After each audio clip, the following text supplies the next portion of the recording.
কংগ্ৰেছৰ যে গোটেই এপ্ৰ'চটোৱে প্ৰ' পাকিস্তান আৰু তেওঁলোকে যে ভাৰততকৈ পাকিস্তানৰ লগত তেওঁলোকৰ সম্পৰ্ক বেছি, এই নিযুক্তিটোৱে তাকে আকৌ এবাৰ প্ৰমাণ কৰিলে।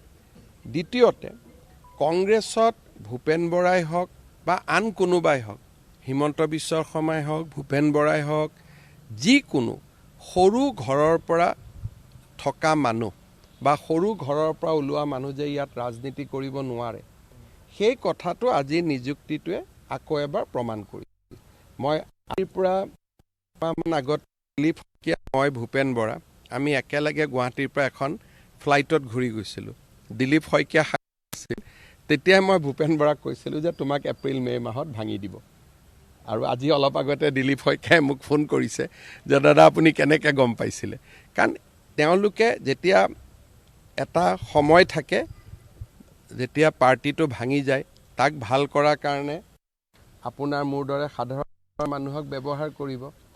যেতিয়া ইলেকশ্যন আহে, টিকেট দিয়াৰ সময় হয় বা অলপমান এটা কেণ্ডিডেটবিলাক ঘৰত অহা যোৱা কৰে, সেই সময়ত তেওঁলোকে এই নীলা তেজৰ মানুহক লগত লয়।